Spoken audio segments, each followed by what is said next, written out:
Okay guys, we're back at Universal Studios Florida. It's time for another Halloween Horror Nights 2025 update. This is all gonna be about HHN Vegas. Now, there was a panel at Transworld a couple weeks ago. Very few people know the information that was revealed at this little panel because you were not allowed to film it, but luckily one of you guys, thank you so much for doing this, recorded all the audio for the panel. It answers so many questions that I've had, sure like a lot of you guys have had. What actually is HHN Vegas? How's it gonna fit in with storytelling? How's it gonna evolve? How are they gonna handle scare actors? All the information was revealed like during this panel. There was no video, it's only audio. So I put B-roll of just, HHN houses and HHN streets because the information is just that good. I can't spark note it. You gotta listen to it because they talk about kind of how Universal Studios creates storytelling within the houses and then how that storytelling affects the houses and the fandom and then how they incorporated that with HHN Vegas, Horror Unleashed and all that stuff. It's good, I promise. So guys, enjoy the video. Okay, so TJ is gonna be one of the main speakers for the panel. TJ actually just won an award at Transworld. So TJ won a special recognition award with 29 years at Universal Orlando Resort, 8 of those as VP of Art and Design. TJ oversaw the Wizarding World of Harry Potter, the Tonight Show starring Jimmy Fallon ride debut, and the legendary Halloween Horror Nights. His leadership helped HHN earn 15 Best Halloween Event Golden Ticket Awards, among countless other accolades. TJ is one of the OGs and super talented. He's gonna be one of the main presenters for the panel. We're gonna talk a little bit first, a little bit about Halloween Horror Nights. That kind of sets the foundation of storytelling and how we look at storytelling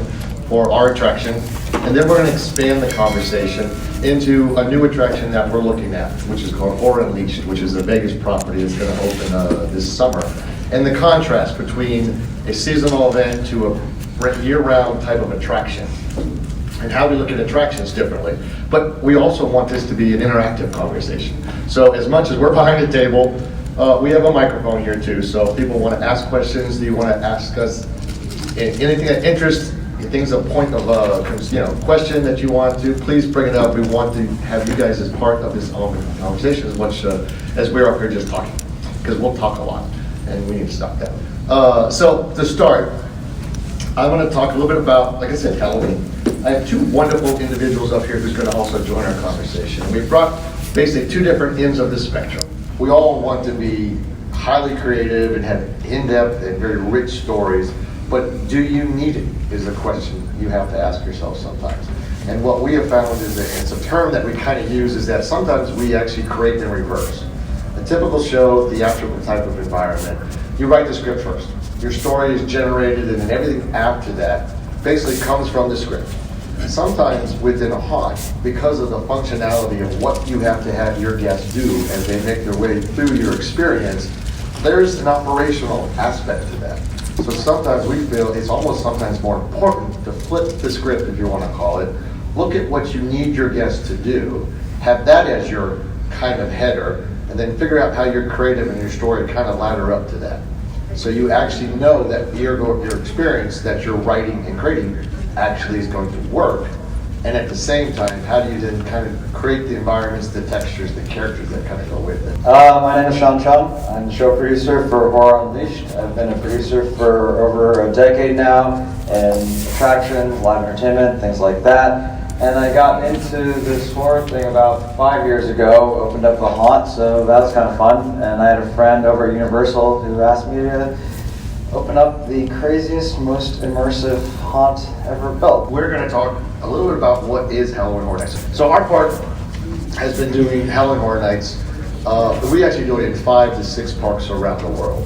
We have it in Japan, Singapore, Beijing, and Hollywood. But in Orlando, we started this crazy thing back in 1991. So we're actually in our 34th year.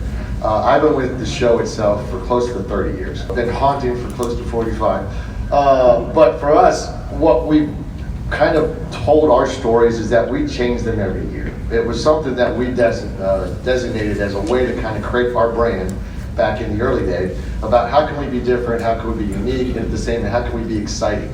And a lot of that was because we changed the story. So again, in our short period of time of 35 years, we've created close to 200 original contents and then 100 brands. And why is that important? It's because we've been able to kind of test out so many different things on the story level of what we find reacts in response to our guests. And at the same time, fun in this kind of conversation is that how does it also give us what we need from the business side? How does it give us return on investment for the dollars we spend? How does it keep people coming back? because that's also another dollar that we look at, is that how do we keep people excited about coming back either multiple times in a given year, but also coming back multiple years. And so these things, we're going to talk a little bit about why we use and how we use story to do those things, to kind of help us. These are just some of the crazy stories that we've told over the many, many years. And that's also a little bit we'll touch on, is about how you pick and choose your story is important. It is important because the story that needs to react not only with your guest, but also how does it become an experience that gives you the richness of content. So when your guests are going through it, they don't feel like, well, that was not what I expected, or oh, it wasn't enough of what I expected. And those things, again, are very, very important by how you choose what you create. This was a story we did quite a few years ago, probably maybe 10 years ago at least.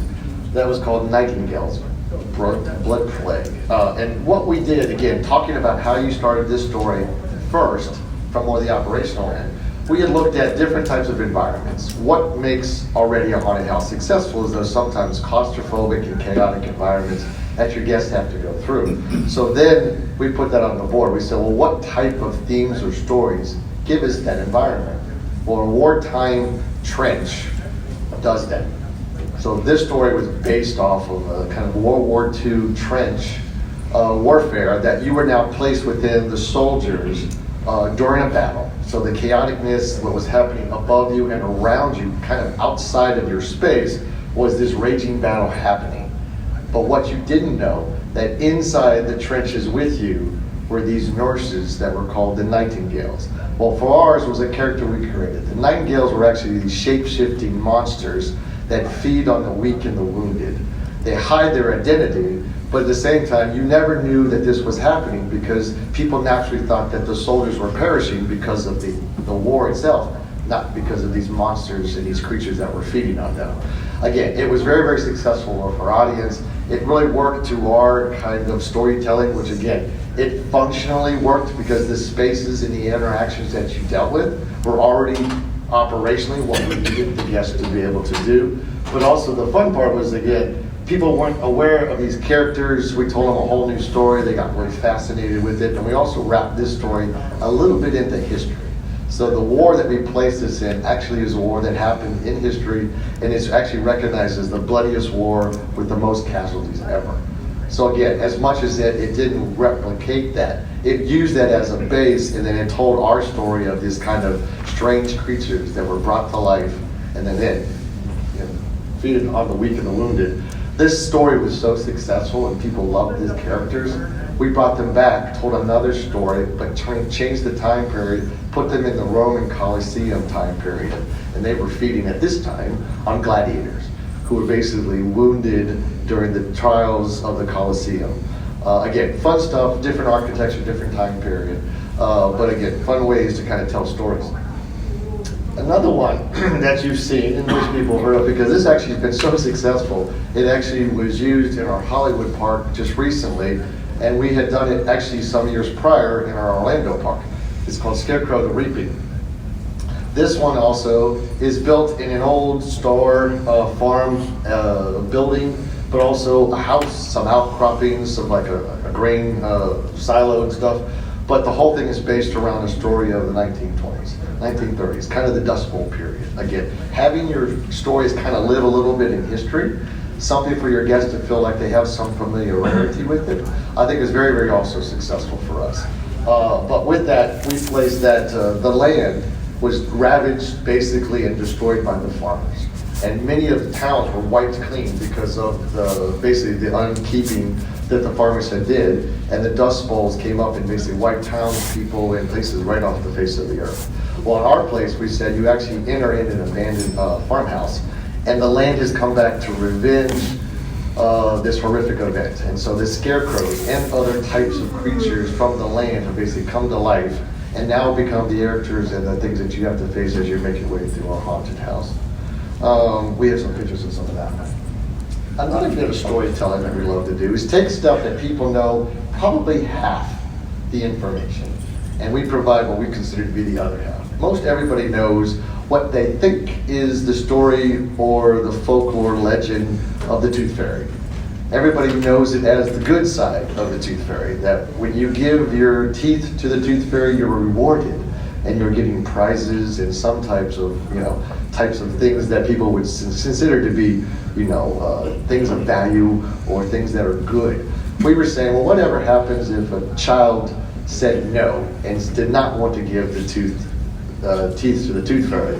Well, what you don't know is that there is this long old agreement between the tooth fairies and the parents. And then if they were able to break that agreement, in other words, not give the teeth to the tooth fairy, they would basically put a curse on the family and basically massacre them, and the son or the daughter who would not actually give the teeth over would actually turn themselves into a tooth fairy.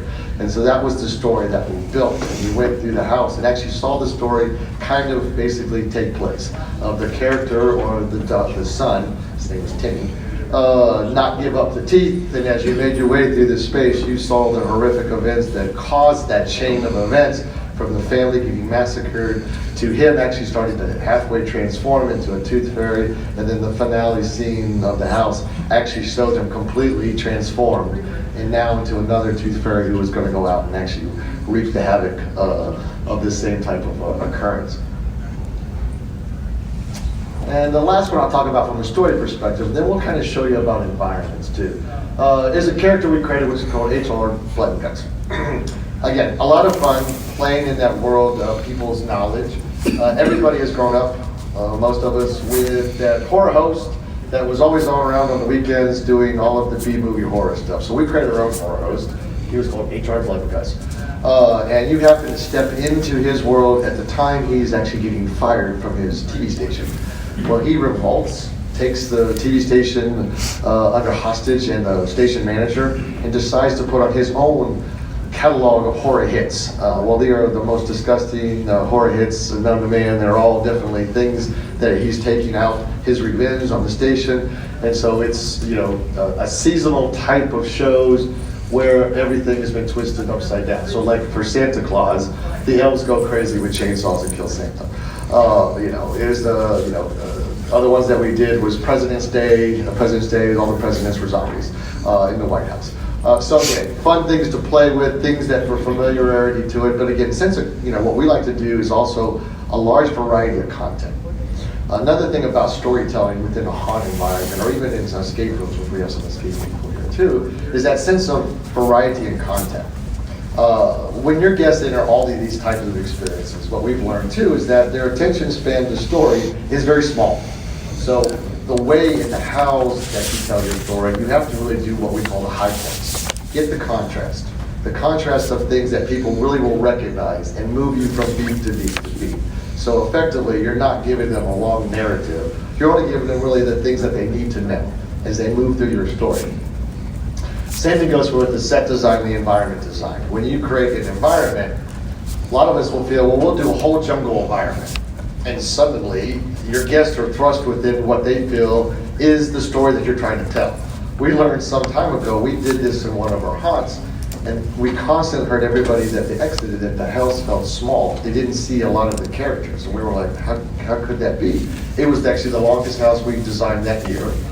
And what we recognized from that point moving forward was that the guests really subconsciously count the number of experiences that they feel they're going through.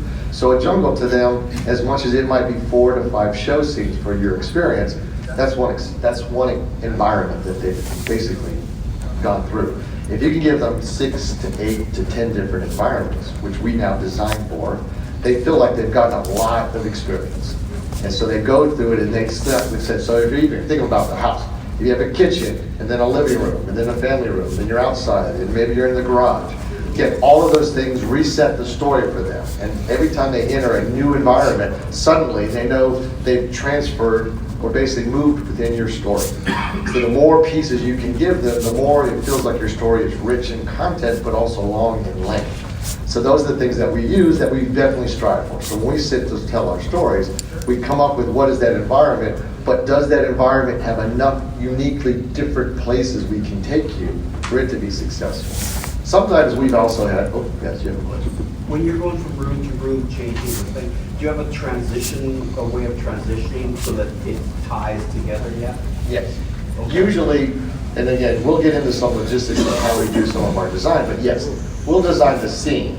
And then as we set the scenes up, that transition piece, sometimes it's just a moving from space to space, but sometimes it also sets you up for what is the next story point you're going through. For like a place like this one, HR Blood and Guts, good question for here. Since you were moving for different elements of different stories, we had a TV set in the transition corridor that gave you a little bit of a, like almost like a little trailer for what was the next show you were going to go see. And it immediately set the tone for, oh, I'm going to the St. Patrick's Day Massacre one. Oh, then I go into that room. And then the next room was the President's Day one and stuff. So it gave us a sense of, gave you really quick that you know that you're going to different places and how it connected. So Dead Waters was a story we did that took you to the bayous of Louisiana. And in the bayous of Louisiana, we wanted to actually start with a large statement. So again, as we start talking about story and what is critical and important, it's all about, because here's the thing, we were talking about, most of the time your audiences don't get a chance to really understand your story before they maybe get to your attraction, walk inside the haunt itself. And so what we've realized is as storytellers, the entrance and doorway is the most important thing. Having something that really immediately, converge to your audience what it is that you're going to now enter. So for us, the Louisiana Swamp, an old bayou riverboat, we thought hugely important for the entrance. And this boat, as you can see here on this picture, actually is kind of halfway sinking into the swamp. So as you enter the house was all slanted and tilted. So when you went in, you actually transversed for a few rooms that actually gave you the sense that you were kind of in this kind of half-sinking boat. You went through some of the areas of the boat, which took you to the actually captain's quarters and the boathouse, but the boat then actually bumped you out in the back end into a small voodoo village, and you actually met the voodoo queen. So again, environments also tell a story. So don't think that you have to have rich content and dialogue. Environments can actually do a lot for you to tell your story and move your guests into different places. This was another one of interest. Yeti Terror of the Yukon. Fun things to learn as you tell your stories with your audience. If you find things your audiences love, remember that. Keep that and use that. Those are the biggest tools that you find that not only give that aspect about repeat visitation, which we'll talk about, but it also gives you a sense the guests that feel like they have some connection to your haunt because they'll come back and say, oh yeah, I love that from last year.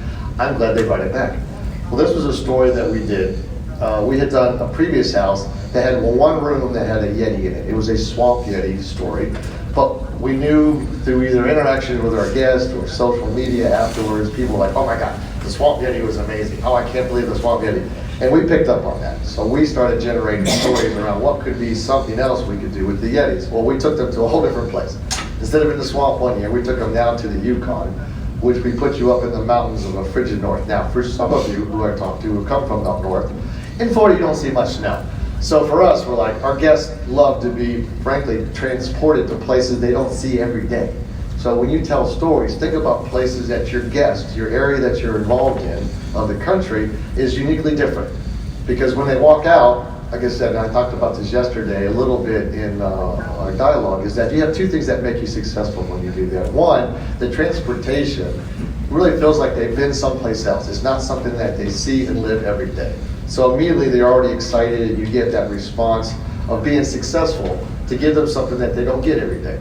That's part of the battle about telling great stories. The other thing that I love about that was that aspect of one-to-one comparison. If you give stuff to your audience on a story that they know, and they're somewhat an expert in, getting up every day and going to work and walking an office building. If you give them an office building, they're going to compare your story to what they do every day. And that's hard to beat.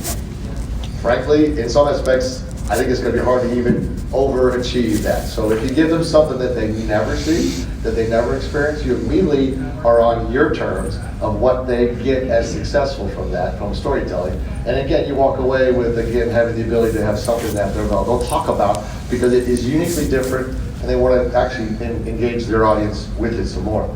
So our space, we took you to the mountaintop of this mining, basically it was a log cabin village that all of the, basically, lumberjacks were getting slaughtered by a whole family of Yetis. But again, as you can see, it was all done as it's winter. We had snow machines happening. We actually even had the environment for the AC be able to turn down and make it colder for our Florida friends. So all of those things really told a great story. But what we've also learned, and what we learn and do continue with our parks, it's a story that lives and then goes away. We change it and completely evolve it for the following year. And a lot of that drives that repeat visitation, the business side of the storytelling, which is, okay, how do you get people excited about what you're doing? Mostly they don't do the same thing you did before. Well, that becomes an interesting challenge when you start talking about a year-round haunt. The things that when we started this project, about 2.5, almost 3 years ago. Again, that length of time to get us where we are today. We plan to open this summer, August 14th is our opening date. With that, we knew right from the jump we need to do things differently. And how do you take a story and expand it over a year-round permanent location? And how do you do all the things that we just talked to you about to make it successful? How do you make it fresh? How do you make it different? How do you also make it uniquely transportive so they feel like they've been taken to a whole different place that they don't see every day? How do you invest? And this is a part we want to talk about too, because this is part of what we do as a business. We create content and entertainment, but at the same time, there's a value because we got to get, return on the dollar. This is a business that we have to make money, because if not, we're not doing this anymore. And so those are things we'll talk about. But that started this whole thought process about what it is that we feel is important to take from what we learned and what we do right now, and bring that along. At the same time, what do we do right now that we have to dynamically do differently? So I'm going to start with the story, because again, the story was the biggest part that we kind of focused on before we even got into the content that you're going to experience. Well, first of all, we had to tell a story in different ways. It's a good kind of groundwork that TJ just gave you of how we've been telling stories at Halloween Horror Nights and what works for this 3-month event. And the idea of we got to tell a story quickly and we got to get it done. We have found that a lot of our fans, all of us, right? We all love story. We love it to go as deep as possible. And we found that a majority of the fans like that, so we started doing podcasts where you could learn. There was actual short stories that you can go listen to find out larger stories if you wanted it of these houses. And there's all these great characters that are in the streets, but they'll really just kind of come up and scare you, and then kind of go away. And the idea behind the name is that the horror lived just kind of for that 3 months. So it's kind of very quick. So here it is, boo, and then you go on. But with this, we're like, no, this is going to be a place where horror lives. This is a home for horror, right? We've had to work as putting something overlay on a haunted overlay on a theme park that exists, right? So it's a really cool thing. You immerse these people in one of these, say, dead waters. They're in this bayou, but then they walk out and there's a roller coaster. And freaking out. You know what I mean? So it's kind of this dual world and whatnot. But we wanted to say, well, this is something where horror lives and year round, and all this is horror. Every single brick that we have laid from the outside to the inside of this building, it all tells our story. So that starts to manufacture a new kind of story. It's a year-round version of Halloween Horror Nights that is in a 100,000 square foot custom-built facility in Las Vegas. It's going to be adjacent to Area 15. So that means we're no longer seasonal. We have to look at it completely differently. And everything that these guys are talking about is the transition from that seasonal event into a year-round permanent attraction, open 5 days every week for, 8 hours or so, right? 2 till 11, right? So that's what Horror Unleashed is, and that's why we have to think about how we're doing things differently. So with the name, we like the name to be Horror Unleashed, because the horror is what always existed for us, but now Unleashed means, this is coming year-round. We had to tell a story in a completely different way here. We had to have this large overarching story of the entire complex and what it was and what Horror Unleashed was. And that can be a very basic story, but why that's important is because if these exist elsewhere, or if this continues on, you can take that story and then you can make anything you want out of the larger story. Our larger, broader story is that the veil is very thin between our world in a parallel world that we call the shadow world, where all these creepy creatures that you grew up with, you know, when you were younger, that you thought were just kind of fake or in your imagination, they actually are real. And the veil's thin in certain areas, where more than Sin City, right, at Las Vegas. And if you do too many spiritually charged type things in that area, well, that world will break through into yours. What that does, it sets the scene for, now we have these portals that can break open from this shadow world anywhere in the world, and we can make them dump out any kind of horror that you want. And so that overarching story is very important, because then that kind of lays the groundwork for us to tell our tale for each specific location. So in Vegas, you know, we wanted to lean into our history and say this is an old production warehouse, right? And it's out in Vegas, and the reason it's out in Vegas is because back in the early 1900s, well, we started making horror films, right? And there would be spiritually charged, haunted props and camera equipment and all that sort of stuff couldn't be kept with the general public. So we took that and we brought it over here and stored it in this place. Well, once you store all these, you know, ghosty things in one place, well, it broke open this veil. And now, you know, these portals have opened. And what this does for us is again, that full immersion that we think is so important and so different. When you walk inside this building, you are living in this story. Even to the point where, you know, you'd say, okay, you have your midline story, this is happening in the middle, but then you go into a haunted house and that's a different thing. Well, actually, it all comes back together into our one big story. So when you go into one of these haunted houses, that's just a portal where you're actually going into the shadow world. That shadow world can be anything, right? Anything scary. So that still tracks with your overall story. So now you have full immersion, if that makes sense to everybody. You're going over into this completely different environment, but then you're coming back out into this warehouse. Well, that environment, in any environment that we create, whether we change those houses out for anything else, it all lives, and it all lives in this one overarching story, this overarching theme. Yeah, and I'll say you can see this kind of on display with our new park, which is going to be epic. And again, it's grown out of the work and the learnings that we got from Harry Potter. We opened Potter back in 2011. And again, it took this style of storytelling, but only took it in a piece. Again, like we're talking about, you walked into the world of Diagon Alley or Hogsmeade in our parks if you've been there, and you're completely transformed, but also completely consumed within the environment. Everything tied back to the story, the characters, the places that you're going to now experience, all were part of that, you know, kind of overarching story itself. It wasn't like most theme parks are, and even ours to some point, was a combination of things that you did, that you went from place to place. It now encompassed the whole thing. Epic, if you've seen any of some of the new marketing and stuff like that, they show you these things called portals. And portals are this aspect of transporting you to a whole different place. Examples of that, if you've been to our Japan park or our Hollywood park, Super Nintendo World, is that. It transports you to the world of games of Nintendo. And in those places now, the food that you get, the characters that you see, the attractions that there, all make sense and connect together in this overarching story point. That's a piece that for us, Horror Unleashed now has become. It is the world we're going to take you into. This shadow world that we've said runs parallel to the real world. And we also jokingly said it's been around forever. You've always felt it. Of course, here we play in that world. That's what we do. That's what we create. But for our audience now, it's a chance for them that we say, for you to now go dive into that world and live in that world as long as you want to.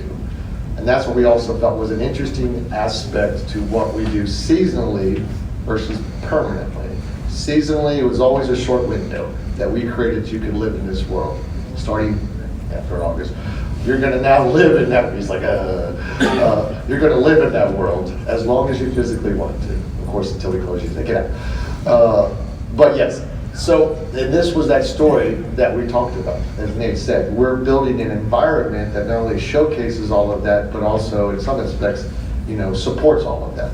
We estimate, we think it's probably about a 2-hour type of experience, 2 to 3.5. Again, if you want to do it and leave, if you want to stay, that's up to you. You can stay as long as you want, type of thing. So, continuing what we're talking about, a little bit about story, and even the logo has a sense of story. 4 houses, but It's connected by a single warehouse storyline that has multiple interweaving stories that constantly change and evolve over time, and sub areas within that warehouse. So you feel like you're moving through, call it 4 different warehouse scenes and 4 different houses, so 8 different stories that are constantly evolving and changing. And then we wrap food and beverage into that too. So even the bars have their own kind of sub-story that plays off the main story, and characters and drink offerings. So again, you start to see how this layers up to everything you come in contact, from merchandise to food to characters and environments. As much as their attractions become what we call your anchors, the world that you're in, it really becomes this, multiple things that give you the opportunities to interact. Are you looking at making it so that you can change some of the pathway, the stories, to different stories, so that after you've been there a couple times, it's like, okay, I've seen it all, I've been there, done that? Or are you going to make it so that you can continue to take a chunk out without shutting the place down and re-evolve a section? You're reading our playbook. The whole beginnings of a lot of the business model here was, again, what do we take that we've been so successful with the Halloween Horror Nights brand? And that has been a sense of it's changing all the time. So we are doing that. Now, how we do that and how we're going to manage that, we'll give you some hints of what we're doing. But yes, there is already indications, and we have plans to change major attractions on a certain timeline. We also want to do story overlays, and that's what we're going to talk a little bit about too, because that's the thing that we feel like with the seasonal event, you have a window that you have a limited time to tell your story. So you can't tell multiple stories, you can't keep changing them. You tell one story, you get that out, you move on.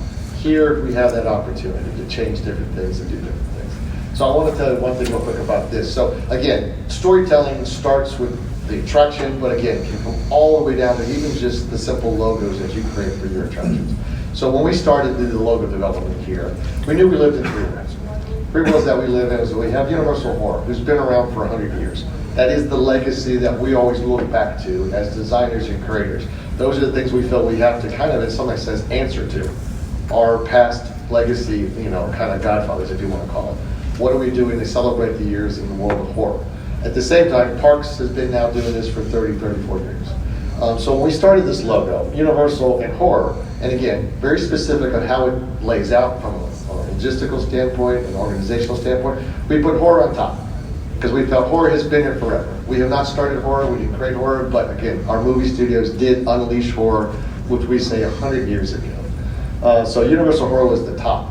Unleashed is what we're seeing as we're creating now. It is this whole new world that's basically coming to life for you to enter for the very first time. So the bottom part of this actually is starting to, we say, affect the world of horror. Horror has always been here. It's been here for 100 years. Now Unleashed is what we're now opening this summer. Really is starting to infect it. So that's why you see the coloring here of Unleashed is starting to take over the silver of horror.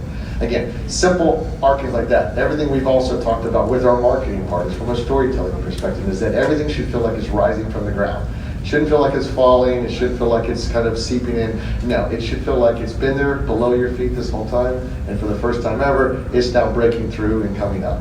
So when you'll see, there's a piece of art we'll show later too. Again, keeps echoing your story of how you create something that we want to now establish a brand. And that's the thing. When you start taking seasonal things, and it doesn't matter what you're creating from different types of attractions, but when you want to do something that's permanent or year-round, that's a brand. And when you start talking about brand creation and brand storytelling, that's what we're talking about. You really have to reach for a higher arcing component and then make sure everything kind of comes back to them. Part of the nature of this style of storytelling is what we talked a lot about, even in the cars today as we're driving around, is that telling stories is uniquely interesting and exciting, but at the same time, it's also that how much of a story do you give your audience? And we feel strongly is that you don't give them the full story. You give them a certain amount of information that gets them excited and investigative and want to kind of discover, and you allow them to kind of connect the dots in their own way. And what we found is that your audience will always connect the dots better and probably more sophisticated and more in depth than we will. And also what loves about that is that sense of mystery, is that question that your audience always takes away about, did I see that? Did that really happen? And I think some of you talked about this, and I think even Sean did too, is that as you experience these type of stories now, The ability is that as you go back, if you're smart on your storytelling and you're smart on your interaction design, it will evolve and change. And since you haven't given the full story and you've left out pieces of it, they'll always consider it changing on their end. As much as you might not be changing it on your end, but again, by nature, anytime you interact anywhere, everybody comes out with a different perspective because everybody has your own unique way that you look at things. So again, critical storytelling is, if you don't be so matter of fact, clear, and tell them everything and leave stuff out, you have the ability to play within the gray. It's a little misunderstanding. There's not four stories. There's one story of the production warehouse, Okay. and then the idea is anything can happen in this production warehouse. These portals are breaking open at all times, and basically anything and everything that can scare you is there. People are scared of slashers. People are scared of classic monsters. People are scared of poltergeist type stuff. People are scared of traditional horror. Yes. Like we've thought that through, and so we give them that. We give them that all in the overarching story. So they're just experiencing the production, the warehouse 25. They're walking into this warehouse and they're like, oh my God, everything that can be scary you is breaking through from the shadow world. It's one big, like, large open space. Now that being said, and this was a little bit of what we started doing is we've made some more intricate type characters that you can interact with that have a lot of story, very large scripts, and a lot of places they can go. Just like TJ was saying, they're built so that they can give you a portion of the story and then take off or do something and leave you knowing some of it, but not all of it. And then you're kind of going around and piecing this story together of what the warehouse is and how these characters ended up here and the hierarchy of these characters. So there's all of these people that actually inhabit the space and live there. This is where they live now. And that makes you feel like, well, now I can become part of the story. Now I can start to learn what it is to live in the warehouse and things like that. So you're getting different pieces from different people as you go throughout.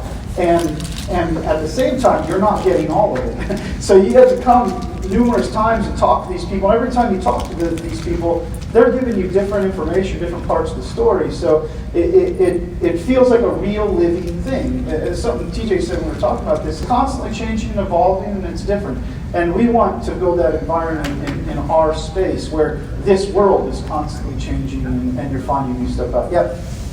So going from seasonal to year-round, I'm just curious if you could talk about your strategy or mentality around staffing. So staffing is a challenge seasonally, and if you're like staffing actors and frontline staff, are you going to employ full-time year-round staff? Is that, do you mind talking about that approach? Like, all the people you need for a haunted house feels intimidating potentially for a full-time business. That is the answer. It's extremely challenging. It's a long process, right? And everyone here knows how difficult it is to find that talent and hold on to that talent and make sure that they're the forefront of the experience. And that's the challenge that we're embarking on. It is a full-time staff that's working year-round, that's dedicated to Universal Horror Unleashed. Now that being said, you can't adjust your staff. So when we work our way into a seasonal type approach, like what we're calling a festival Unleashed. When you work into one of these festivals, it's all the same staff. They're just wearing different costumes, right? and they're performing in different ways. So you're not like, okay, well now we need all the staff for this next festival thing that we're doing. No, it's all the same people. We're just costuming in different ways and having them play different roles within the same world. So, but yeah, you're going to need that baseline. We've taken a large amount of time when we actually started to look at the stories and look at the characters. And again, back to that reverse a little bit psychology about what do we need. And so a lot of that also we chose and have looked at characters of ways that give our cast the ability to move and do multiple roles. So again, not only because, as all of us know, it's always hard to keep members, keep them motivated, keep them excited. What we've learned through all this stuff we do in the parks, because we have full-time characters and stuff in the parks, it's the ability for them to have them to actually do different roles, different characters, different environments. So that also is a way to keep them motivated. But yes, again, logistically, big challenge, but we know the things that need to happen that we're not going to give up because we know that's what's going to make that park successful. We're planning to be open and operating year-round. Yeah. So part of that, to kind of do a full rebuild and rescrape, if you use that, we'll take the building down for a period of time. We don't want to do that. We really, again, back to the point that we've talked a little bit about, is that this world changes and evolves. How we present that will be things that come and go. But yes, things will shut down, and while things are shutting down, we'll either have other opportunities that will rise while those things are down before we're changing out either IP or new stories, again, to the portal. Because, again, this overarching story we're trying to tell you is that in the world of the shadows, things come and go. That gives us the flexibility within our overall story to bring IPs in, original stories, or even interactive type of show elements. Because again, we think about sometimes this business in a few type of styles. There's a house, there's a hayride, there's a scare zone, there's a this, there's a that. We look at it as there's those pieces, but they also now, we connect the tissue through live interactive show components. Some of that could be just interacting with a character who takes you to a place that maybe is uniquely in the building. Again, think of stuff that, Sleep No More has done for years. Totally. And so again, that type of theater that's happening around you, that builds you in a space that gives you more depth. Because I think the hardest thing all of us have, and we talked about a lot of this too, is that the time that your guests spend with your characters is momentary. You go through a haunt, you go through a hayride, it's driven by how much time you need to get people through the space, and so effectively they spend this much time with the character. So that's why we say on the seasonal stuff, don't overkill your story because you don't need it. You're spending this much time with your characters. Flip that now over to here, where you can spend as much time with the characters, so the characters now have the ability to deliver story, be part of a place and a time that your guests want to involve themselves in. So we see that as the whole transition of the seasonal to, this is the major point now, the seasonal to the permanent, is that level of storytelling. Now as storytellers and show producers, we have more time now with the guests. The guests are going to demand more content. How do you provide that without having to build big, massive things all the time? Yeah. We think our best capital in that aspect is your characters and your story that you tell. That's why they love this, in my opinion, and we'll talk about this too, is that's why they come to this style of experience. It is that interaction truly, and if I was to ask all of you, what is your number one thing that makes you successful, you'll all probably tell me it's your actors. Because it is. It's that interaction with that story that you've given them, that physical, whatever it is, scare, startle, just characters, sliders that show up in moments of time. And so how can you give them more of that is what we're trying to answer and figure out the solution. There's the park. The park gets overlaid with the Halloween seasonal event. For us, we're always a Halloween seasonal event, right? So your baseline is horror. We have other overlays to consider as well. So to become the home of horror, we built in things like flexible event spaces. So without dropping any IPs and names and things like that, you should expect to see collaboration with studios and production companies releasing movies and films, integrating with what we're doing as well. Like One Piece over Waterworld. Sure, exactly. So that's exactly what we're going to be looking at. We're already planning that for Horror Unleashed. We're going to see collaboration with other horror entities, either passing through Vegas momentarily or going through their marketing runs, and they're going to have a home in Horror Unleashed to display what they're doing in association with us, which of course just strengthens the overall brand. Okay guys, we're back in the office. I hope you enjoyed that panel. There's a lot of really good, juicy information about HHN Vegas. Now, I thought this panel did a great job of kind of hyping up the fans and kind of explaining to them what actually is this, space that Universal is building. I hope that helps you guys, kind of get a little bit more excited about the space, because there's a lot of really talented people working on this. So guys, on that note, if you enjoyed this video, make sure to hit that like button. And if you have not already, hit the subscribe button and join the family. We love the family! Because I'm going to keep you up to date on all things Universal Studios and Halloween Horror Nights around the country.